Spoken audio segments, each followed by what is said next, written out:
नमस्कार, शिक्षालय में आप सभी का बेहद स्वागत है। मेरा नाम है रेणु यादव। आज का लेक्चर शुरू करने से पहले आप सभी को महाशिवरात्रि की हार्दिक शुभकामनाएं। अब हम बात करते हैं इस क्वेश्चन की, जो बहुत ही बेहतरीन क्वेश्चन है। बोर्ड एग्जामिनेशन में यही सेम क्वेश्चन अलग अलग पैटर्न्स में पूछा जा सकता है और ये बहुत ही खूबसूरत पैटर्न है। ये कहते हैं कि हमने एक रिएक्शन दे रखा है, उस रिएक्शन में एक्स और वाई के नाम बता दीजिए।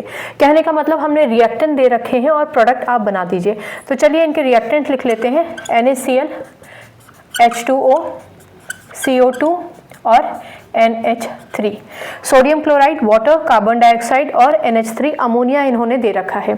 इस रिएक्टेंट को देखते ही अगर आपको याद आ जाए कि ये तो सॉल्वेबल प्रोसेस है और इसके प्रोडक्ट आपको पता है तो लिख दीजिए, और अगर आपको कोई कंफ्यूजन है तो ये बात सुन लीजिए। याद रखिए कि अगर रिएक्टेंट साइड में CO2 कार्बन डाइऑक्साइड है तो नॉर्मली प्रोडक्ट साइड में वो CO3 यानी कि कार्बोनेट बन जाता है। CO3 चार्ज कितना होता है इस पर? 2 नेगेटिव। सिंपल।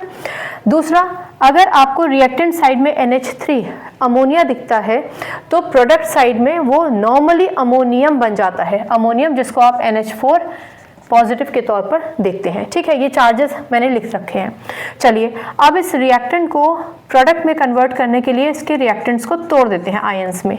ठीक, H2O को हम आयंस में H पॉजिटिव OH में नहीं तोड़ेंगे। यहाँ मैं 2 हाइड्रोजन एटम्स और 1 ऑक्सीजन एटम ले रही हूँ।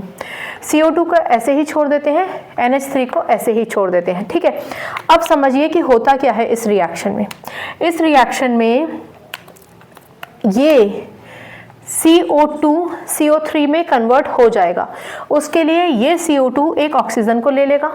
इसका मतलब CO2 और ऑक्सीजन यहाँ से गायब हो गए, CO3 बन गए। अभी हम ऐसे ही फ्लोट करते हुए छोड़ देते हैं, कॉन्सेप्ट समझ में आएगा तो सब अरेंज कर लेंगे। ठीक है, CO3 पर 2 नेगेटिव चार्ज है, याद रहेगा। बहुत बढ़िया। NH3 जैसा कि मैंने कहा उस तरफ जाकर NH4 पॉजिटिव बना लेगा, यानी हम ये मानकर चलेंगे कि ये NH3 और ये H दोनों के दोनों मिल गए और ये NH4 पॉजिटिव बन गया। इतनी बात समझ में आई? Very good.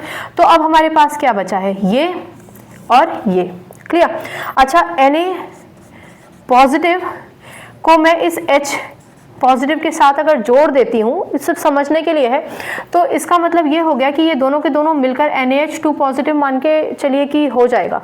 और क्योंकि ये पॉजिटिव है तो ये नेगेटिव से अट्रैक्ट होगा, यानी NaH2 पॉजिटिव CO3 2 नेगेटिव से अट्रैक्ट हो जाएगा। ऑफ कोर्स कंबाइन करेगा इक्वल अपोजिट चार्जेस और प्रोडक्ट बन जाएगा आपका NaHCO3। ठीक है, कई बार क्या होता है, आप अगर ट्रिक्स लगाकर किसी क्वेश्चन के रिएक्टेंट से प्रोडक्ट बना सकते हैं तो उसमें बुराई नहीं है। ठीक है ना? तो बेसिक कॉन्सेप्ट भी ठीक है, और अगर बेसिक कॉन्सेप्ट से थोड़ा ऊपर नीचे होकर आप सिर्फ ट्रिक लगाकर याद करना चाहें किसी चीज़ को तो उसमें कोई बुराई नहीं है। तो अल्टीमेटली मेरे पास से Na भी गया, ये वाला H भी चला गया। अब क्या बचा मेरे पास? Cl नेगेटिव, और यहाँ से CO3 भी ऊपर जा चुका है तो मेरे पास यहाँ बचा है सिर्फ NH4 पॉजिटिव। आप जानते हैं NH4 positive Cl negative definitely product बनाएंगे, क्योंकि इक्वल अपोजिट मतलब ऑपोजिट चार्जेस हैं, पॉजिटिव और नेगेटिव। क्योंकि इक्वल अपोजिट चार्जेस हैं इसलिए हम इन चार्जेस को यहीं कैंसिल कर देंगे और हमारा प्रोडक्ट बन जाएगा NH4Cl। क्लियर हो गया?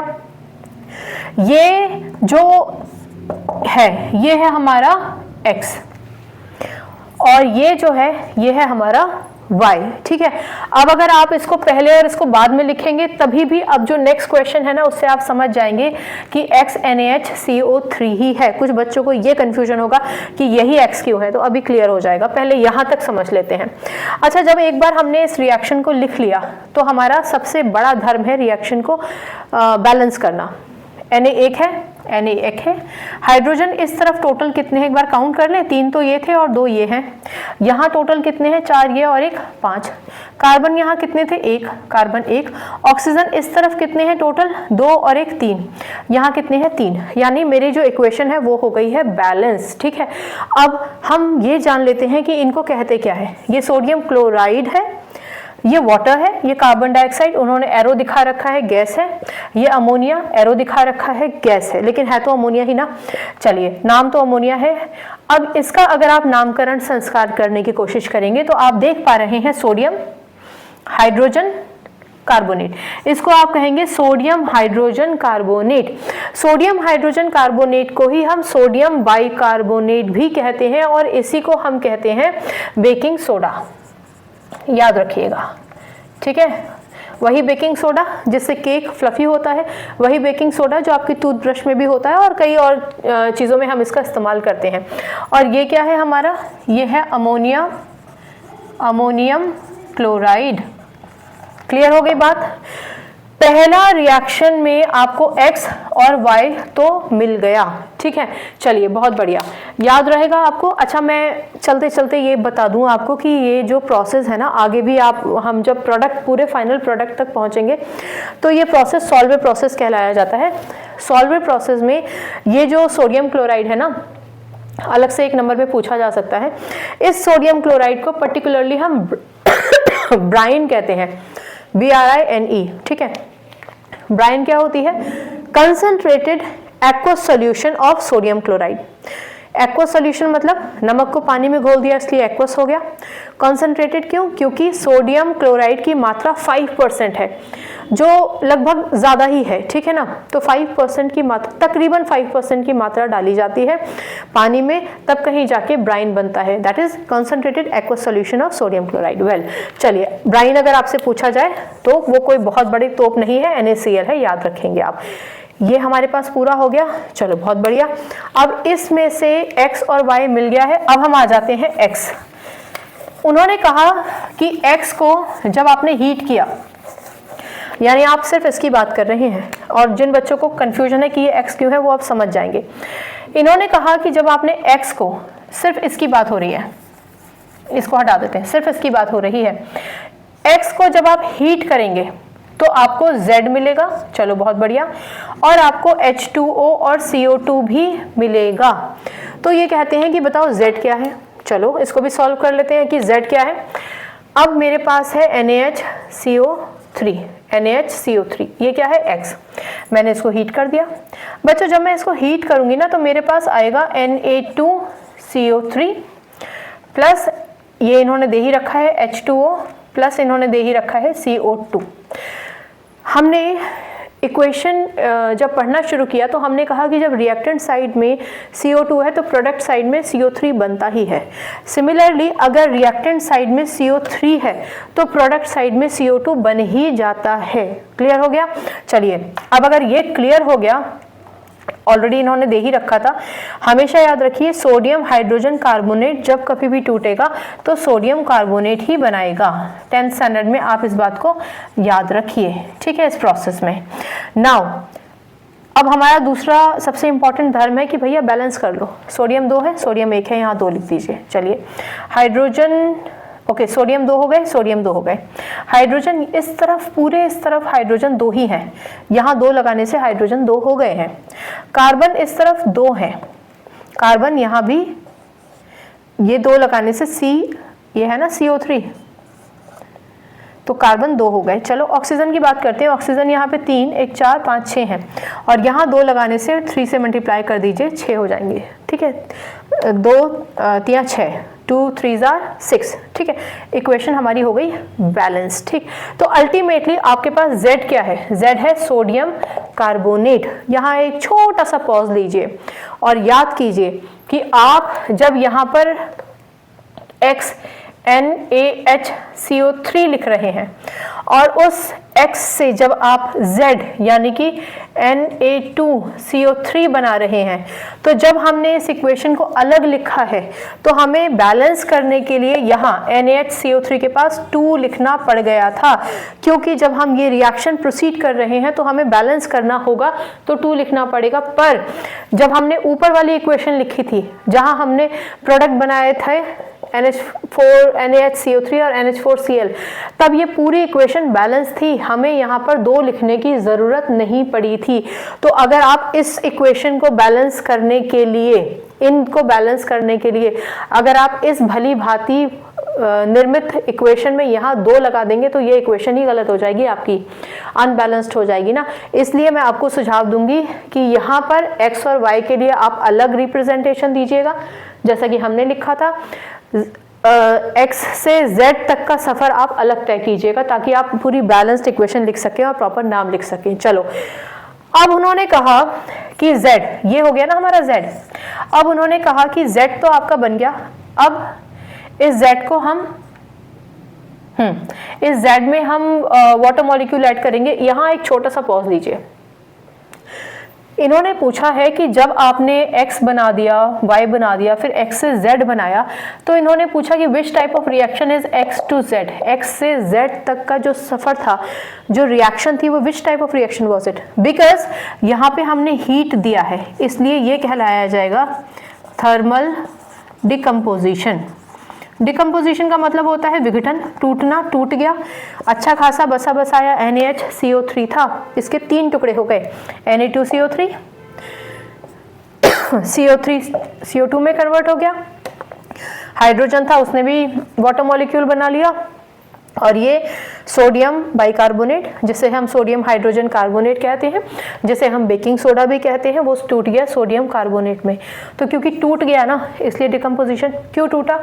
यहाँ ट्राइंगल बना है, ट्राइंगल हीट को दर्शाता है, हीट की वजह से टूटा, इसलिए थर्मल डिकम्पोजिशन। क्लियर हो गया?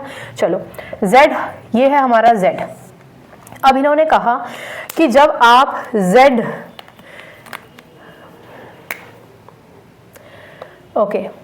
इन्होंने कहा कि अब Z से आपको Q बनाना है, और इस पूरे सफ़र में आपको इन्होंने +10H2O दे रखा है, जो यहाँ मिस हो गया है। यानी इन्होंने कहा कि Z आपके पास बन गया है। अब Z में अगर आप 10 मॉलिक्यूल वाटर के मिला देंगे तो क्या होगा? बहुत सिंपल है। Z है Na2CO3, इन्होंने कहा यहाँ पर 10 मॉलिक्यूल वाटर के मिला दीजिए, क्या होगा? तो आप लिख देंगे सिंपल Na2CO3 डॉट 10H2O, यानी sodium carbonate decahydrate. Sodium carbonate decahydrate is also known as washing soda, जो क्लींजिंग प्रॉपर्टी रखता है और डिटर्जेंट्स में इस्तेमाल किया जाता है। ठीक है, तो ये पूरी इक्वेशन है। यहाँ पर ये स्टेप भी आपको मिलेगा ही, और अगर नहीं भी मिलेगा तो आप समझ लीजिए कि यही आपका अंतिम लक्ष्य है। यहाँ पर डेफिनेटली आपको वॉशिंग सोडा मिलेगा, sodium carbonate decahydrate Na2CO3 dot 10H2O। ठीक है, याद रखिएगा ये पूरा प्रोसेस यहाँ आके समाप्त होता है। ठीक है ना, ये first equation was first part, ये सेकंड पार्ट, और ये थर्ड पार्ट है। ठीक, इतना आपको समझ में आया होगा। बहुत ही प्यारा क्वेश्चन है, डायरेक्टली भी पूछ लेते हैं। बेकिंग सोडा बना के दिखाइए, पूछ लेते हैं। सॉल्वे प्रोसेस पूछ लेते हैं, या फिर वॉशिंग सोडा आप कैसे बनाएंगे वो पूछ सकते हैं। ब्राइन क्या होती है वो पूछ सकते हैं। बैलेंस करने के लिए पूछ सकते हैं इक्वेशन को। थर्मल डिकम्पोजिशन का इस पूरे के पूरे प्रोसेस में क्या काम है ये भी पूछ सकते हैं। तो आप अब हर एक क्वेश्चन के लिए रेडी हैं। अब देखो, एक प्रोसेस पूछ रहे थे और उससे बिल्कुल अलग हटके इन्होंने एक और क्वेश्चन आपको दे दिया। कहते हैं आपके पास 3 सैंपल्स हैं, A, B, C।